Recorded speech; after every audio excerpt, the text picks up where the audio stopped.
Nossa senhora. Muito prazer, pessoal. Meu nome é Kleber Costa. Eu sou da Allos, sou responsável pela área de engenharia de software. E eu vou contar um pouquinho de uma história interessantíssima aqui para vocês. Não? Tem muita gente com problema ainda? Tá funcionando? Tô vendo as carinhas aqui. Legal. Vou contar uma história legal para vocês aqui, de como que está o mercado de tecnologia e como que a gente pode se preparar para esse futuro de tecnologia, principalmente com o uso de IA, né? Acho que é um assunto muito novo. Quando a gente fala de IA, quando a gente fala de ciência de dados, etc. Abaixo? Já estava estourando, o meu retorno está estourando. Perfeito. Me ouvem melhor agora? Melhorou o tom de voz? Eu não tenho a voz tão bonita, também me ajudem aí, tá? Mas vamos lá. Vou contar aqui então um pouquinho para vocês desse mercado tech, tá? Sejam super bem-vindos. Primeiro ponto super importante aqui para a gente trazer, né? O que a gente vai falar, até para a gente setar um pouco da expectativa. A gente vai falar de 3 pontos importantes. O panorama do mercado tech no Brasil, quais são as características valorizadas do profissional. Então, acho que tem um ponto importante, principalmente para quem está em começo de carreira ou quem está pensando em entrar nesse segmento de tecnologia. E a gente vai falar também de adaptação ao uso de inteligência artificial, porque isso é uma dupla convivência. Vocês vão entender aqui que, pelo menos na minha ótica, a inteligência artificial ela vem para potencializar as nossas qualidades. Ela não vem para tirar espaço de ninguém, ela vem para mudar como a gente faz as coisas. E eu acho que eu tenho um pouquinho de propriedade para falar sobre isso, porque eu sou da época do disquete. Poucos aqui têm disquete em casa, ou já viram isso, né? Olha, ó, você nunca viu, né? Já viu? Muito bom. Então vamos aqui começar. Eu acho que aqui tem dados importantes para vocês e que faz todo sentido a gente ter essa consciência, né? O Brasil representa 30% do mercado de TI da América Latina. Então, quando a gente fala em América Latina, a gente está falando de mais de 20 países e 30% é um número extremamente relevante, né? O setor de tecnologia lá empregou 2 milhões de pessoas em 2023. Então, quando a gente fala 2023, a gente já está falando, inclusive, caiu aqui a apresentação. Obrigado. Quando a gente fala de 2023, a gente está falando, inclusive, já pós-pandemia. Não sei se vocês ouviram muito isso, mas na área de tecnologia, a gente fala muito dos filhos de pandemia, né? Quando teve a pandemia, todas as empresas precisaram recorrer ao mundo digital, né? Isso acabou trazendo muitas vagas, oportunidades no mercado digital, mas tinha uma fragilidade, as pessoas não necessariamente estavam prontas para isso. Então muitas pessoas foram contratadas, né? E depois não se adaptaram ao cargo, né? Foram realocadas, etc. Ou outros tiveram uma senioridade super alavancada. Então saíram ali de júnior para sênior em semanas, meses. Brincadeira isso, obviamente, mas em pouco tempo. 6,5% do PIB está dentro desse mercado aqui. Então, 707 bi de faturamento. Muita coisa, né? E 800 mil vagas de trabalho no setor até 2025. Então, isso aqui ainda vai crescer. Então, não está recuando o mercado está crescendo. Tem espaço para todo mundo e tem espaço para gente boa. E quando a gente fala de gente boa, algumas características pessoas boas têm em comum. E a gente vai tentar entender um pouquinho disso aqui. Tem uma pesquisa do GitHub. GitHub, para quem não sabe, é um repositório de códigos, né? Eu acho que a grande maioria de vocês aqui, pelo menos, já ouviu falar. E ela traz alguns dados interessantes para nós. Aqui vocês não vão conseguir ler. Eu peço até desculpas, ficou ruim aqui no slide. Mas o Brasil, de 2019 a 2024, ele é o 4º país que tem mais desenvolvedores. Muita gente, né? Nesse ramo. Quando a gente olha essa projeção até 2028, ele continua em 4º. E a China ultrapassa os Estados Unidos também. A Índia, perdão, ultrapassa os Estados Unidos. É que não dá para a gente discutir um pouco com a Índia, né? Tem muita gente lá, tem muito mais gente que no Brasil e outros países, inclusive que os Estados Unidos. Eu acho que tem pelo menos aí algumas vezes mais o número de habitantes. O Brasil tem 5 milhões de desenvolvedores. Gente, pra caramba, né? Um bocado de gente trabalhando com isso. E a gente tem um crescimento de 100% ano a ano de pessoas que estão entrando nessa área, entre estudantes, professores e mantenedores de código aberto. Então tem uma galera entrando, então a cada ano isso dobra, ok? O outro ponto da pesquisa no GitHub, ela traz aqui um pouquinho sobre linguagem de programação. Então vou usar uma linguagem de médico aqui para talvez alguns de vocês, mas para a maioria vocês vão me entender bastante. Quando a gente olha esse primeiro quadro, aqui são as linguagens mais utilizadas, tá? Pela primeira vez, o Python ultrapassa o JavaScript. Então, para quem conhece um pouquinho do mercado, sabe que JavaScript é super utilizado para a criação de aplicações. E o Python tinha ficado lá para trás. Por que o Python cresceu? Essa é uma pergunta interessante. Por causa da IA, exatamente. Ciência de dados é puramente em cima de Python. Não puramente, né? Mas assim, a grande maioria é em cima de Python. Então, acho que esse é um ponto super interessante. Então, mais 2 bullets aqui, respondendo nosso amigo que está me ajudando. A IA levou o Python aqui ao topo da linguagem, à medida que o número de desenvolvedores globais cresceu. Isso aqui é um dado global, tá? Isso aqui é um dado global. E em 2024, houve um aumento de 59% do número de contribuições para projetos de IA generativa. Quando a gente fala de contribuições, são pessoas que estão subindo novos repositórios, né? Que estão comitando alguma coisa lá dentro, que estão ajudando essa comunidade crescer. Então, acho que aqui pontos importantes, né? A linguagem muda um pouquinho, né? O comportamento do nosso mundo continua a crescer quando a gente olha para o segmento do Brasil. As oportunidades estão na mesa, então acho que vale aqui, e eu acho que a nossa reflexão é que tem bastante oportunidade e capacitação para vocês aqui e para todo mundo que quer entrar no segmento. Olha que legal essa pesquisa do LinkedIn. Os empregos em alta aqui, quando a gente olhava, né, para o 2024 no Brasil. Entre os 10 primeiros, 6 são tecnologia. Legal esse segmento, né? Tecnologia dá dinheiro. Quem nunca ouviu isso aí? Eu escuto todo dia da minha mãe, assim, ela fala assim, não, pede pro Kleber, porque o Kleber tem dinheiro, ele trabalha com tecnologia, ela nem sabe o que é isso. Mal sabe ela. Mas olha que interessante aqui.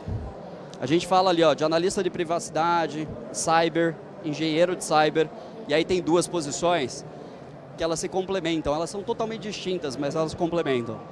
Engenheiro de dados, onde está muito desse mundo de IA, ciência de dados, machine learning, etc. E o segundo ponto, a parte de engenharia de software. Então, são os nossos desenvolvedores aqui, né? Então, esses 2 ainda continuam aqui. E o último lá está pesquisador de UX, que é toda essa parte de experiência do usuário e anda junto com a gente. Trouxe algumas manchetes aqui para tentar trazer um pouquinho desse cenário que é mais otimista do que pessimista, né? Que tira um pouquinho aqui do nosso receio. Então, quando você olha ali a Forbes, ela fala assim, ó, como a IA generativa mudará todos os nossos empregos em 2024. Eu, na prática, no Brasil, olhando pelo menos os contextos que eu tive, mudou, mas mudou para melhor. Ajudou, alavancou, né? Não diminuiu vagas, não mudou totalmente o que a gente fazia, mas isso vai mudar. Só ao longo do tempo isso vai mudar, e cada vez vai mudar mais. Ali tem um estudo, né, da McKinsey, por exemplo, que ela estima que até 2030 a IA pode afetar cerca de 800 milhões de trabalhadores no mundo. Assustador, né? Olha o tanto de gente aí perdendo emprego. Pelo menos no Brasil seriam uns 3 Brasis aproximadamente. A Exame ali, mais da metade dos profissionais tem medo de perder emprego para IA.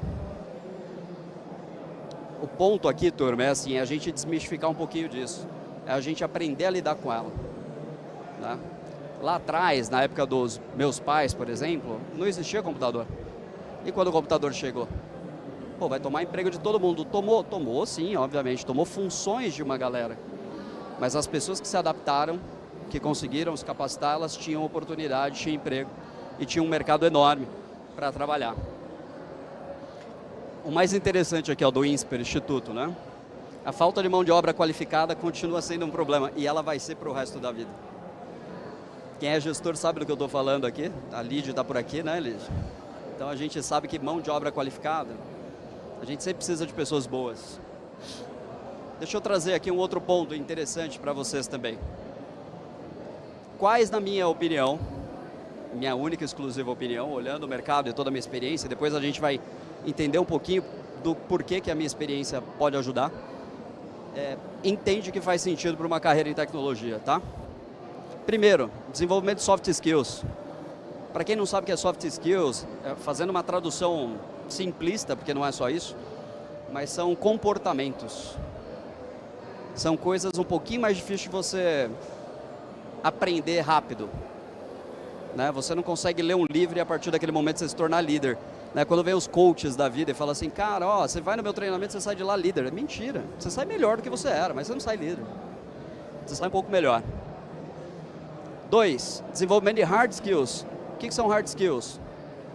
Conhecimentos técnicos. Coisas que sim, você vai ler e vai aprender, vai ser uma pessoa diferente. Então, você vai estudar uma linguagem de programação, isso é hard skill. Você vai estudar um idioma, isso é hard skill. Tá? São características mais técnicas. Isso é simples de aprender. Poxa, eu quero aprender sobre algum tema, sobre arte, por exemplo, eu vou lá, vou ler sobre aquilo e vou aprender sobre esse tema. Terceiro ponto é como que a gente usa a IA a nosso favor. E aí a gente vai entrar muito menos no utilização de IA e muito mais nas questões comportamentais, porque eu acho que como gestor de tecnologia aos bons anos, é isso que falta, principalmente para a juventude que está chegando no mercado de trabalho. E aí, turma, até aqui tá ok? É, todo mundo comigo? Então vamos embora. Soft skills desejados, o que eu posso trazer para você aqui, os mais desejados. A gente tem coisas super interessantes para a gente falar. Adaptabilidade. Quando a gente fala de adaptabilidade, é a gente conseguir se moldar ao cenário que está existindo ao nosso redor. É a gente ser aberto a mudanças. É a gente conseguir entender que a mudança vai levar a gente para outro lugar e que esse lugar provavelmente vai ser muito melhor do que o que a gente estava. É sair da zona de conforto. E é querer fazer um processo de forma melhor, é ser acessível a isso. Tá? Eu acho que esse é um ponto importante. Poucas pessoas têm isso. A minha geração, por exemplo, era muito baixa, inclusive. E eu posso afirmar para vocês. Quando a gente tinha algum direcionamento de mudar o processo que a gente fazia do lado A para o lado B, todo mundo falava assim, pô, chefe, não vai dar, cara. Que isso, sempre funcionou dessa forma, por que a gente vai mudar? Gente, o mundo muda. Né? Para vocês aí quiserem estudar um pouquinho, leiam um pouquinho sobre Muvuca, né? Que é o mundo mudando o tempo inteiro, sendo volátil. Então, adaptabilidade é um soft skill super desejado. Eu consigo ler um livro e ser uma pessoa que se adapta fácil a um contexto? Não consigo, né? É um comportamento, né? É como eu vejo as coisas.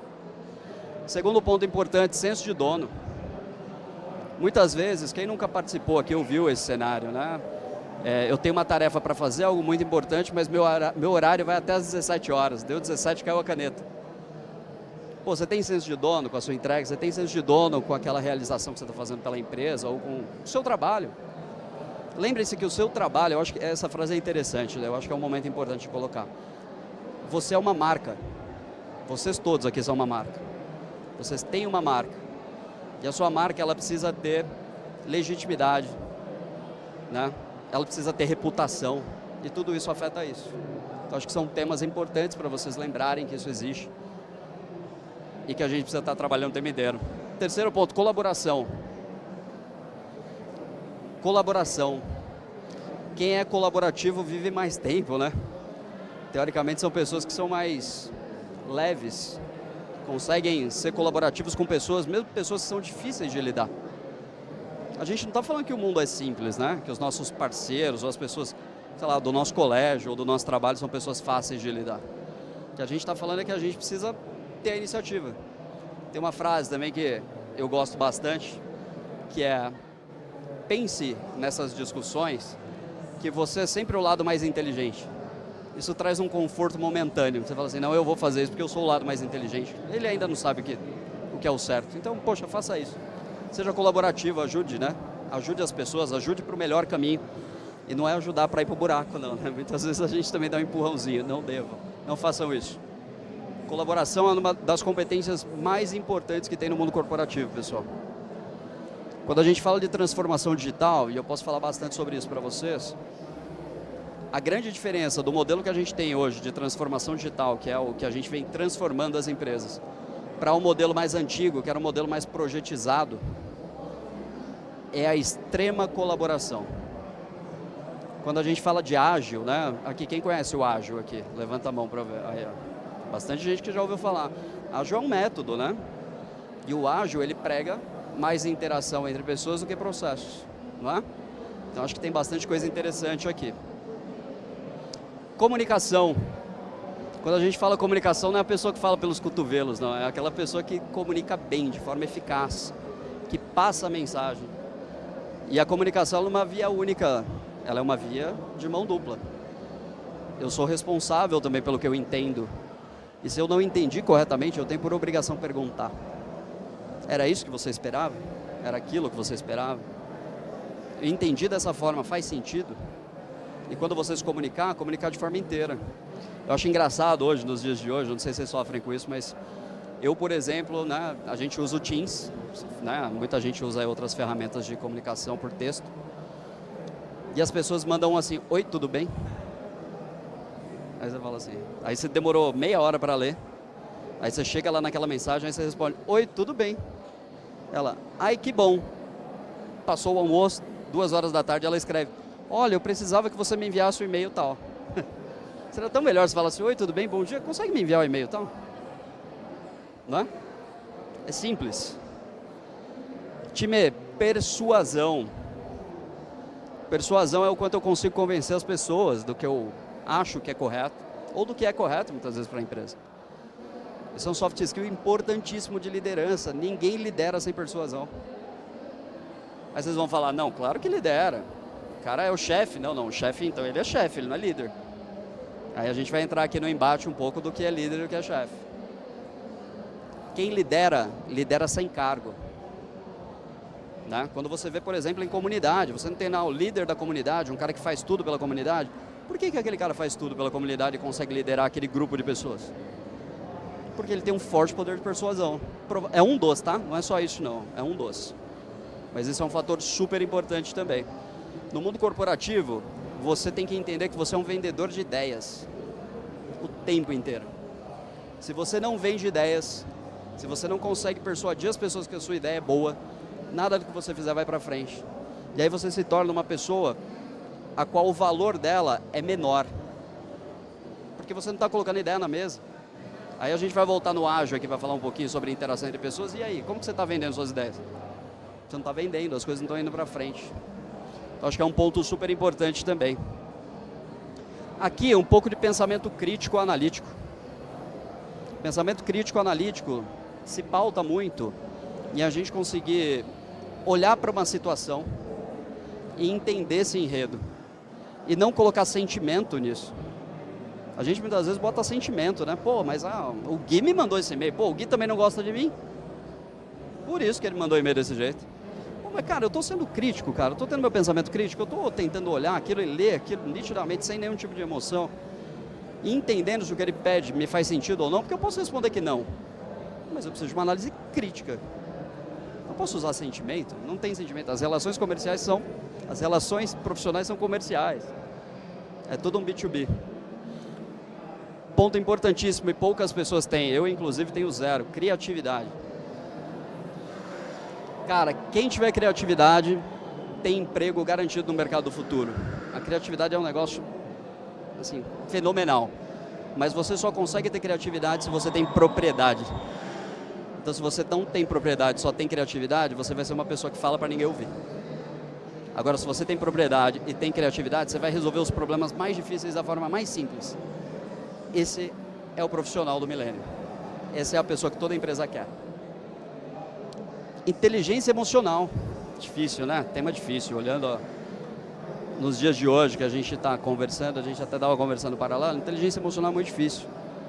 É muito difícil a gente ter resiliência a alguns fatos, a gente suportar algumas coisas, mas lembre-se que cada um tem uma trajetória, cada um passou por coisas, né, mais fáceis ou mais difíceis, mas está na sua vida, está empregado com você, e que naquele momento corporativo é só uma relação comercial. Tem uma frase que eu gosto também, que ela é super interessante, que se você parar para pensar friamente, se tudo der errado no seu ambiente corporativo, tudo der errado, o que é o máximo que pode te acontecer? Perder o emprego. Você não perde seu legado, você não perde seu conhecimento, você não perde sua família, você não perde sua saúde. É só isso. A gente tem que pensar com isso todos os dias. É óbvio que nada vai dar tão errado para isso, mas esse é um ponto importante de reflexão. Então esses aqui são soft skills desejados. Se você vai ser um engenheiro de software, se você vai ser um engenheiro de dados, se você vai ser um porteiro, se você vai ser um superintendente de shopping, se você vai ser alguém, cara, presidente da república, isso aqui se aplica. É indiferente da profissão. Talvez mude talvez mude ali qual que é prioritário entre eles, mas todos são importantes e muito importantes. Então eu queria que vocês gravassem que essa é a parte mais interessante do que a gente vai conversar hoje. O resto é só consequência técnica, que aí fica muito mais fácil a gente afunilar. E aí eu vou contar um pouquinho para vocês aqui, passando rapidinho. Quais são as skills, hard skills valorizadas, quando a gente olha para esse contexto de dados e engenharia de software? Vou trazer aqui, ó. Você dominar uma linguagem de programação. E eu não estou nem falando qual é. Domina que você tem. Cara, é Python, domina. Node, domina. C Sharp, domina. Java, domina. Esse é o ponto importante para vocês. Familiaridade com a arquitetura de software. Você tem que estudar muito mais que a linguagem. Você tem que entender um pouco de arquitetura. Senão você vai tomar as decisões erradas. Lembra que eu falei de criatividade? Se você é criativo, só que você não tem propriedade, não adianta nada, as decisões são ruins. Cyber. Isso aqui é super importante, tá? As empresas hoje, todas as grandes empresas, no nível da diretoria executiva, então do C-Level, se tem agora uma pessoa de segurança.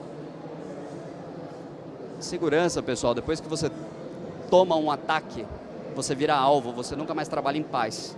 Então esse é um tema super importante, uma profissão do milênio, um conhecimento que, assim, absurdo. Se você tiver isso aqui, mesmo que conceitos, vai te ajudar a ser um ótimo engenheiro de dados. Cloud. Quando a gente fala de cloud, a gente está falando aqui um pouco dessa arquitetura de dados, né? Kubernetes, etc. Como que você usa isso? Conheçam isso também, sejam mais completos, tá? Metodologia ágil, a gente falou aqui também um pouquinho de metodologia ágil. Aqui eu coloquei 2 exemplos, Kanban e Scrum, tem vários. Tem Safe, XP, tem uma cacetada que a gente pode colocar. Conheça isso, isso é bom para a carreira de vocês. Segundo idioma, poucas pessoas falam isso, né? Não caiam nessa que o Google Tradutor vai resolver a vida de vocês. Não caiam. Vai resolver para texto, mas um dia você vai ser colocado no meio de uma áudio lá, porque você está com um incidente com alguém lá fora e você não vai conseguir falar. Eu posso te afirmar que talvez o segundo idioma não vai te atrapalhar tanto em manter o seu emprego, mas ele vai te atrapalhar muito em crescer na sua carreira. Muito. Então, se eu puder dar uma dica para todos vocês aqui, independente da função, profissão, estudem o segundo idioma, estudem inglês, principalmente para tecnologia. Invistam nisso. Cara, aprende no YouTube, aprende jogando game. Meu filho fala inglês pra caramba, aprendeu jogando game. Porque eles falam lá o tempo inteiro. Eu não jogo muito, mas, pô, eu acho legal pra caramba. É muito louco. Então, assim, façam isso, vai ser bom para vocês. E o último, lógica, matemática. Lógica de programação. Matemática é aquele negócio que todo mundo fala assim, poxa, aprendi isso aqui, nunca vou usar. Você que pensa, é isso que desenvolve a sua lógica. Se você não tiver isso aqui, você não tem lógica, você não tem programação. Então também as suas decisões talvez não serão as melhores. Então foquem um pouquinho nisso aqui, eu acho que são hard skills interessantes para esse contexto, tá? Vou dar uma aceleradinha. Frase importante para vocês gravarem. A disciplina produz o hábito leva a consistência constrói progresso. Sejam consistentes no que vocês façam. Tenham consistência. Se você vai para academia, vai todo dia. Entendeu? Dá para ver que eu não vou, né? Você está me zoando aí, mas... Vá para academia todo dia. Né? Se você estuda, tenha o hábito de estudar todo dia. E no trabalho, todo dia, dê 101%. Eu tenho certeza que você vai ser reconhecido por isso, você vai aprender muito mais, você vai ser um profissional ótimo. A consistência ela é o resultado. Assim, é a fórmula mágica para você alcançar seu objetivo. Cristiano Ronaldo, consistente, o cara jogou até os 39 anos aí em altíssimo nível. Tem outras comparações, eu vou correr um pouquinho aqui por causa da apresentação, mas cara, a gente poderia falar um tempão sobre isso. Aqui, turma, eu vou falar do uso de IA, mas é muito breve, porque não é isso que é interessante para mim trazer para vocês. O mais interessante foi o que a gente conversou.